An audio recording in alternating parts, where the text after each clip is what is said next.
Hello, welcome all. आप सभी का इंजीनियरिंग मास्टर्स के ऑनलाइन प्लेटफॉर्म पे स्वागत है। जैसे कि आप जानते हैं कि हमने बिल्डिंग मटेरियल एंड कंस्ट्रक्शन का सब्जेक्ट स्टार्ट किया था और आज हमने सीमेंट का टॉपिक कवर कर लिया था और आज हम जो टॉपिक लेकर आए हैं वो है लाइन एंड इट्स टाइप्स।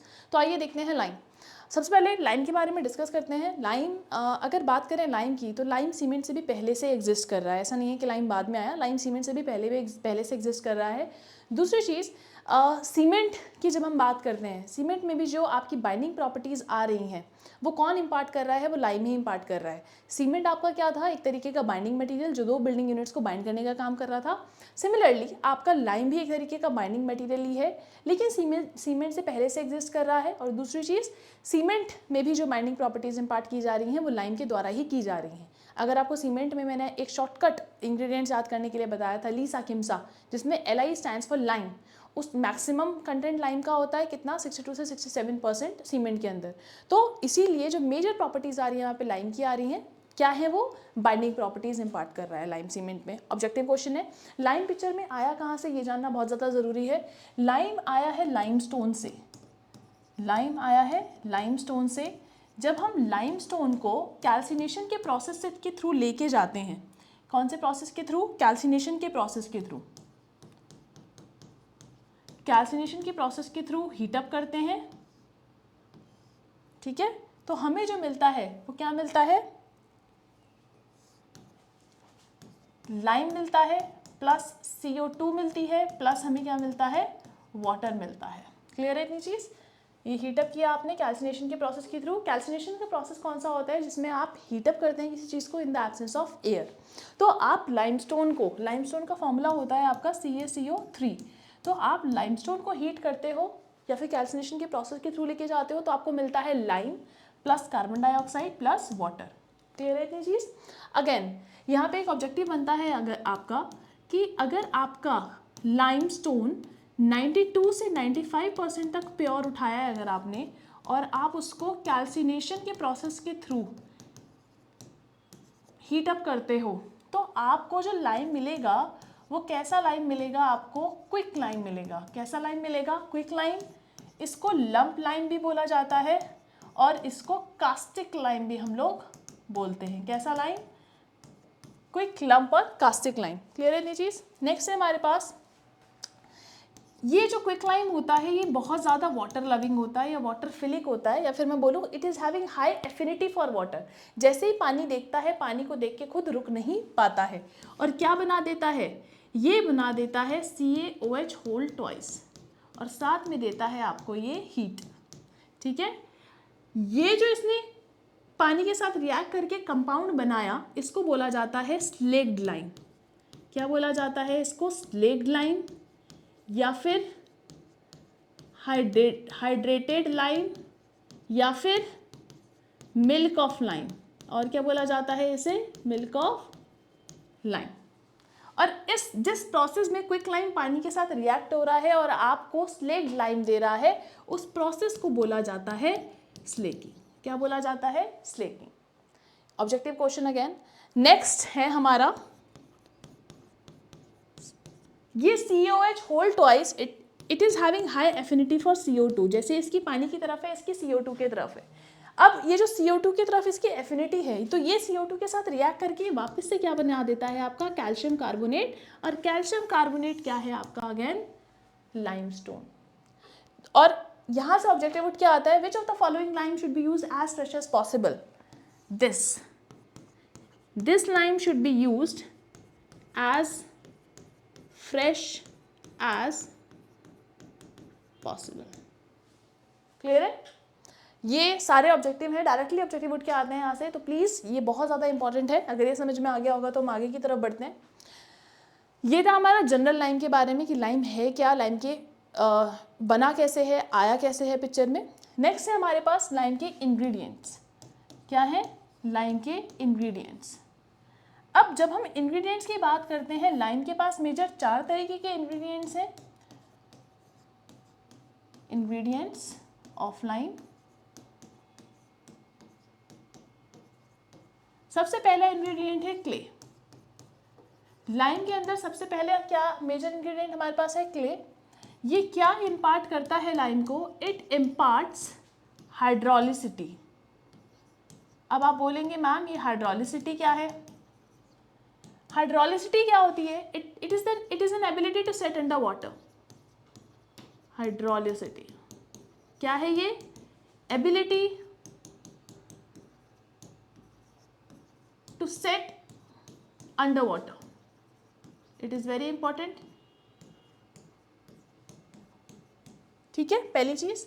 अब अगेन हमारा दूसरा इंग्रेडिएंट होता है सॉल्यूबल सिलिका. अब ये क्या है?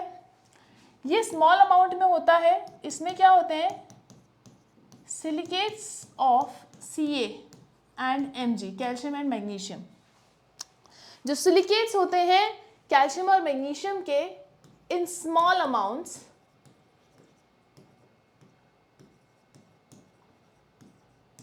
is also used to impart hydrolicity.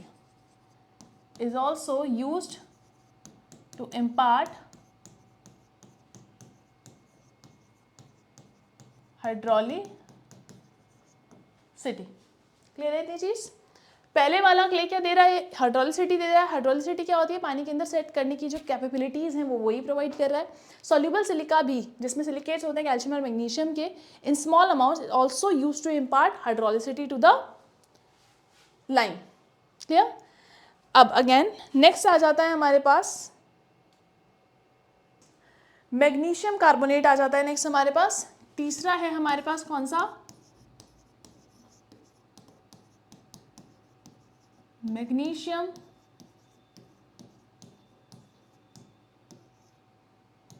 Carbonate. ये क्या देता है? सबसे पहले तो ये स्ट्रेंथ देता है. पहली चीज, it provides strength to the line. ठीक है. दूसरा क्या देता है? अगर ये 30% से ज्यादा है, it also, if greater than 30%, it also then it imparts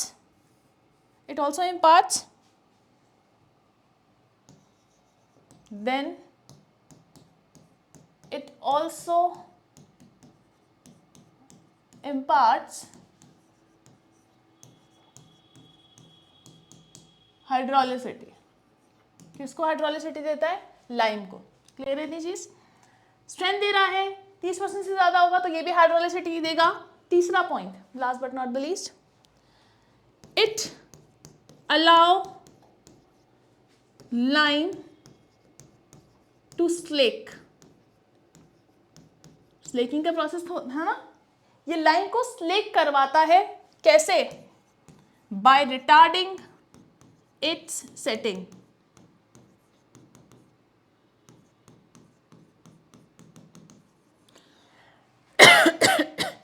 clear है ये चीज? ठीक है. नेक्स्ट है हमारे पास sulphates. Last but not the least क्या है? सल्फेट्स. अब ये क्या करता है? ये कर देता है, इट एसिलरेट्स. ये क्या कर रहा था? सेटिंग को रिटार्ड कर रहा था. ये क्या कर रहा था? एसिलरेट कर देता है सेटिंग को. It accelerates setting. कैसे? बाय रिटार्डिंग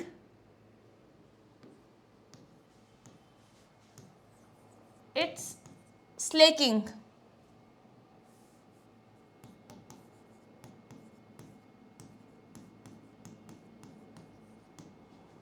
ठीक है. क्लियर है इतनी चीज? ये थे इंग्रेडिएंट्स लाइम के. आगे देखते हैं. नेक्स्ट टॉपिक है हमारे पास टाइप्स ऑफ लाइम. आगे देखते हैं क्या है ये. नेक्स्ट टॉपिक है हमारे पास कौन सा? Types of lime.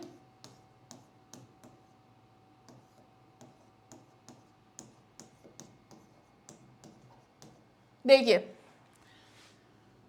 यूजुअली जो आप कंपटीशन में देखते हैं वो 3 तरीके के लाइम देखते हैं. इसके अलावा हमारा एक IAS कोड है, उसके अकॉर्डिंग हमने लाइम को 6 कैटेगरी में और बांटा हुआ है. मैं आपको वो भी टेबल बनवाऊंगी क्योंकि वो भी कंपटीशन में आजकल पूछा जा रहा है. तो देखिएगा, सबसे पहले जो मेन 3 लाइन जो हम देखते हैं कंपटीशन में वो कौन कौन से हैं.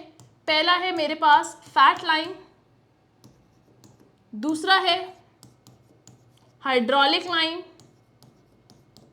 और तीसरा है पुअर लाइम। तो ये वो 3 लाइम है जो कि हम पढ़ने वाले हैं। सबसे पहले मैं फैट लाइम के बारे में बात करने जा रही हूं, तो आइए देखते हैं फैट लाइम।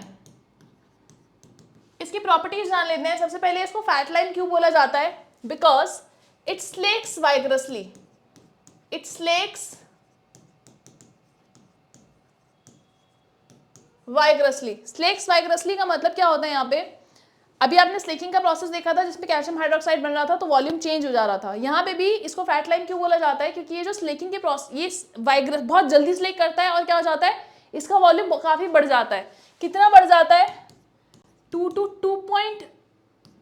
2.5 टाइम्स हो जाता है ये ओरिजिनल वॉल्यूम के, अपनी ओरिजिनल वॉल्यूम का 2 से 2.5 गुना हो जाता है। इसीलिए इसको क्या बोला जाता है? फैट लाइम बोला जाता है। क्लियर है? इसके दूसरे नाम क्या हैं? और rich lime, pure lime, white lime, ये सारे के सारे फैट लाइम के दूसरे नाम हैं। फैट लाइम बोल दिया, रिच लाइम बोल दिया, प्योर लाइम, वाइट लाइम। क्यों बोला जाता है? क्यों? इसका कलर कैसा होता है? वाइट होता है, बिल्कुल जो चमकदार वाइट होता है ना, ऐसा कलर होता है, इसलिए इसको वाइट लाइम भी बोला जाता है। अब अगेन इसकी जो प्योरिटी रहती है आपकी, इट इज 95% प्योर, इसीलिए इसको प्योर लाइम बोला जाता है। या फिर रिच लाइम जो आप देख रहे हो इसीलिए बोला जाता है क्योंकि 95% इसकी क्या होती है? प्योरिटी है। और क्योंकि ये वाइट कलर का होता है, कहाँ यूज में लेकर आया जाता है? एस्थेटिक पर्पस में। कहाँ पे यूज में लेकर आया जाता है?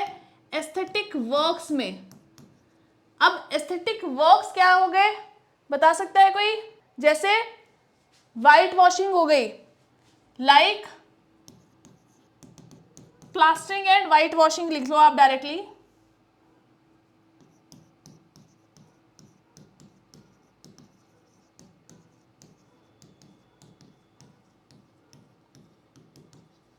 क्लियर है इतनी चीज? अगर इतनी चीज क्लियर है तो आगे देखेंगे। ये कैसे बनता है?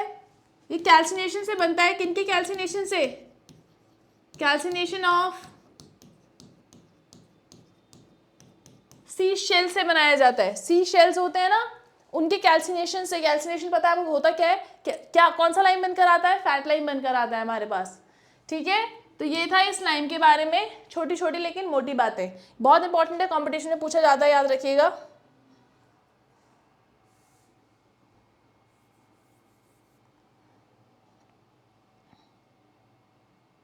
ठीक है, अब आगे बढ़ते हैं।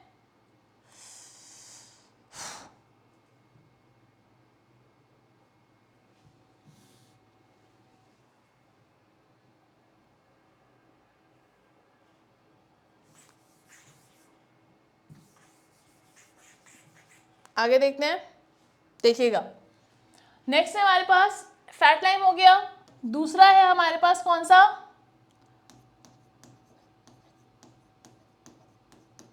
Hydraulic lime. हाइड्रोलिक लाइम है तो डेफिनेटली ये कहाँ यूज होता है? पानी के अंदर आप इसको यूज कर सकते हो। Can be use under water. सबसे पहली चीज, it can be use under, can be used under water. Under water construction के लिए आप इसको यूज कर सकते हो। दूसरी चीज, कहाँ से बनता है? ये बनता है कैल्सिनेशन ऑफ कंकड़। कंकड़ पत्थर सुने हैं ना, तो ये कंकड़ की कैल्सिनेशन से बनता है बेटा। नेक्स्ट पॉइंट, इसकी जो प्योरिटी होती है, प्योरिटी कितनी रहती है? 90 से 92% प्योर होता है ये। ठीक है, इसका जो कलर होता है वो कैसा रहता है आपका? Of white. वाइट नहीं होता, वाइट जैसा है पर वाइट, प्योर वाइट नहीं होता। क्लियर है ये चीज? तो अब अगेन मैंने क्या बोला? अंडर वाटर यूज हो सकता है, तो ये यूजुअली काम में आता है, यूज्ड फॉर स्ट्रेंथ वर्क्स। अब ये स्ट्रेंथ वर्क्स का मतलब क्या है? यहां पे यूज्ड फॉर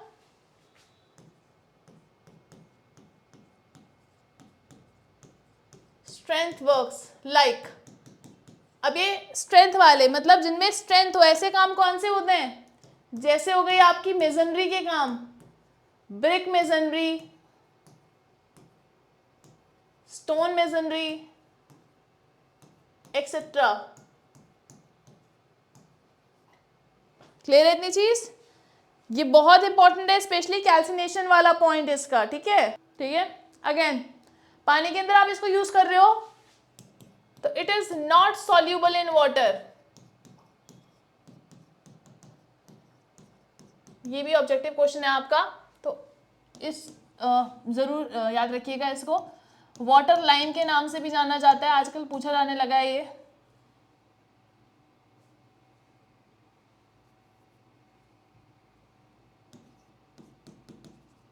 ठीक है, last but not the least, third lime है हमारा पुअर लाइम।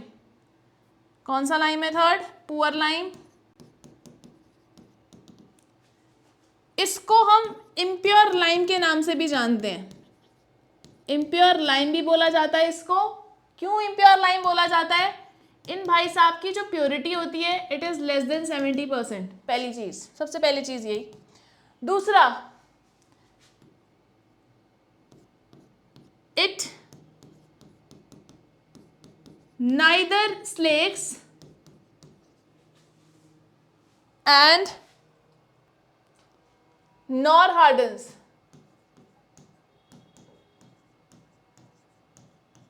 ना स्लेक करता है, ना जल्दी से हार्ड होता दिखाई देता है। कलर कैसा होता है इसका? मडी सा कलर होता है, मडी वाइट। कलर कैसा होता है इसका? मडी सा होता है, ठीक है ना? Again, used for brickwork, used for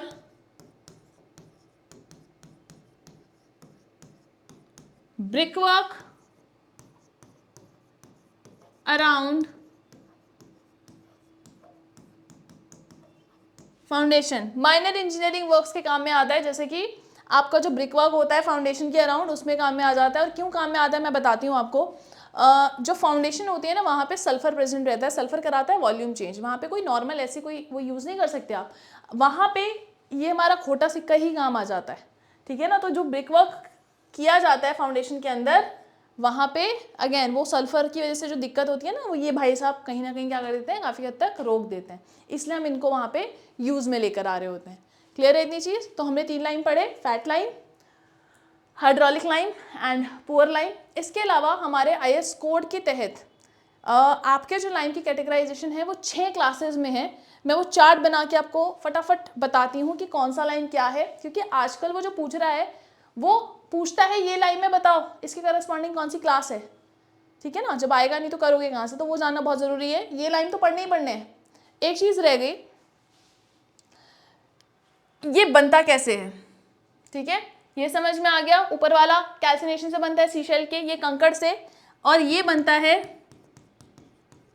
किसके कैल्सिनेशन से? Calcination of dolomite stone. जो डोलोमाइट स्टोन होता है उसकी कैल्सिनेशन से आपका कौन सा लाइन बनकर आता है? ये पुअर लाइन या फिर इम्प्योर लाइन। क्लियर है इतनी चीज? आई होप आपको ये तीनों लाइन समझ में आए हो। हम थोड़ा सा आगे और बढ़ते हैं टाइप्स ऑफ लाइन की। देखिएगा, ये हमारा IS 712 1973 के हिसाब से है हमारे पास। क्लासेस 6 बांटी गई हैं यहाँ पे। ये कंपटीशन में आजकल पूछा जा रहा है, fat line is corresponding to which class, hydraulic line is corresponding to which class, इसलिए मैंने आपको ये चार्ट बनवाया है। तो 6 क्लासेस हैं, ABCDEF। क्लास ए में जो आता है hydraulic line, eminently hydraulic line के नाम से है। क्या है? Eminently hydraulic line. और कहाँ यूज में लेकर आया जाता है? अंडर वाटर कंस्ट्रक्शन, मैंने आपको बताया ही था, आर्चेस और डोम्स बनाने के काम में भी आता है। क्लास बी है सेमी हाइड्रोलिक लाइन। अगेन ये कहाँ काम आता है? मेजनरी वर्क्स में, ठीक है ना? Masonry works, brick masonry, stone masonry, masonry के कामों में आप सेमी हाइड्रोलिक लाइन लेकर आएंगे। नेक्स्ट है हमारे पास फैट लाइन। फैट लाइन पता है वाइट वॉशिंग में, प्लास्टरिंग में यूज में लेकर आते हैं। नेक्स्ट इज मैग्नीशियम और डोलोमाइट लाइन। ये कहाँ यूज होता है? फिनिशिंग वर्क्स में, जो फिनिशिंग वगैरह के काम रहते हैं ना, प्लास्टरिंग में भी फिनिशिंग देनी है, तो वहाँ पे आप ये वाला लाइन यूज में लेकर आ सकते हैं। कंकड़ लाइन में हमारा नेक्स्ट, ये कहाँ यूज होता है? Masonry motor. मोटार मतलब पता है ना? मोटार मतलब होता है वो पेस्ट जो बाइंडर का काम कर रही है, वो पेस्ट बनाने का काम कौन करता है? ये कंकड़ लाइम ही करता है। अगेन नेक्स्ट इज सिलिशियस और डोलोमाइट लाइम, कहाँ काम आता है? फाइनल कोट देने में या फिर अंडर कोट देने में प्लास्टर का। कौन काम आता है? सिलिशियस और डोलोमाइट लाइम काम में आता है। आजकल वो करस्पॉन्डिंग लाइन के ही पूछ रहा है। मैंने आपको एक स्टेप आगे बता दिया है इसके एप्लीकेशंस, ये भी पता होने चाहिए आपको। ये फ्यूचर क्वेश्चन में आपका, अभी तो नहीं बट फ्यूचर में पूछा जा सकता है, ठीक है। अगर आपने अब इतना समझ में आ गया तो लाइम की जनरल एप्लीकेशंस की तरफ पढ़ते हैं। अगर मैं लाइम की जनरल एप्लीकेशंस के बारे में बात करूं, घर में काफ़ी ये पता भी होगा आपको। सबसे पहला तो क्या, जनरल एप्लीकेशन में कहाँ काम में आता है? पानी के ट्रीटमेंट में काम आता है, treatment of water, sorry lime लिख दिया मैंने यहाँ। जनरल एप्लीकेशन में it is used for the treatment of water, सबसे पहली चीज। इसके अलावा स्टेबलाइजेशन ऑफ सॉइल। अब यहाँ पे एक क्वेश्चन बनता है आपके लिए। क्या क्वेश्चन बनता है मैं बताती हूँ आपको। वो यहाँ पे क्या पूछेगा आपसे, अब मेरे पास सॉइल है, आपके लिए क्वेश्चन है क्योंकि सॉइल इंजीनियरिंग से क्ले के स्टेबलाइजेशन में कौन सा वो लगेगा, मतलब या विटामिन किसके स्टेबलाइजेशन में काम आता है, या लाइम किसके स्टेबलाइजेशन में, कौन से सॉइल के स्टेबलाइजेशन में के काम में आता है, ठीक है ना। आप ग्राउंड इंप्रूवमेंट टेक्निक्स पढ़ते हैं या फिर सॉइल इंप्रूवमेंट टेक्निक्स पढ़ते हैं तो उनमें ये बताया जाता है कि अगर आपको सॉइल को स्टेबलाइज करना है तो उसमें क्या डालना है, और कौन से सॉइल, क्ले के लिए क्या यूज होगा, सैंड के लिए क्या यूज होगा, दोनों में सेम तो डाल नहीं सकते ना भैया, है ना। तो ये चीज आपकी एक होमवर्क क्वेश्चन है आपके लिए जो कि आपको देख के रखना है। सॉइल में आपका ये क्वेश्चन बन के आता है, ठीक है। इसके अलावा देखो जितने भी तुमने लाइम की एप्लीकेशंस पढ़ी हैं वो जनरल एप्लीकेशंस में तो आएंगी, मैं कुछ एडिशनल लिखा रही हूँ, जैसे कि ट्रीटमेंट ऑफ वाटर हो गया, स्टेबलाइजेशन ऑफ सॉइल हो गया। इसके अलावा मेटलर्जिकल ऑपरेशंस जो होते हैं, चीर फाड़ वाला ऑपरेशन नहीं है, मेटलर्जी मतलब मेटल से रिलेटेड जो निकालते हैं, तो वहाँ पे जो मेटलर्जिकल ऑपरेशंस होते हैं वहाँ पे भी आपका लाइम काम में आया जाता है। इसके अलावा ऑर्नामेंटल वर्क्स में भी काम में आता है। एस्थेटिक अपीयरेंस अभी बताई थी मैंने आपको, और इसके अलावा मैंने वाइट वॉशिंग, प्लास्टरिंग, ये सब आपको बता रखा है। वो सारी एप्लीकेशंस तो लाइम की हैं ही हैं, ठीक है ना। ब्रिक मेजनरी, स्टोन मेजनरी में भी काम में आ ही रहा है, तो वो भी सारा जनरल एप्लीकेशंस के अंडर ही कंसिडर किया जाएगा आपका, ठीक है। तो ये था हमारी कुछ छोटी छोटी लेकिन मोटी बातें लाइम के बारे में। आई होप आपको ये टॉपिक समझ में आया होगा and thanks for coming to the engineering masters platform. Next class में हम आपके लिए एक नया टॉपिक लेकर आएंगे। लाइम आपका यहीं पर ख़त्म होता है। लाइम में सारी चीज़ें फोकस करने वाली हैं क्योंकि लाइम एक बहुत ही ऑब्जेक्टिव ओरिएंटेड टॉपिक है, क्योंकि इसका स्टार्टिंग से लेकर एंड तक कुछ भी फालतू नहीं है, सबसे क्वेश्चन उठ के आते हैं, सबसे। तो आई होप आपको ये टॉपिक समझ में आया हो और आप इस टॉपिक को अच्छे तरीके से पढ़ पाएंगे। Thanks for coming to the engineering masters platform. Thanks a lot.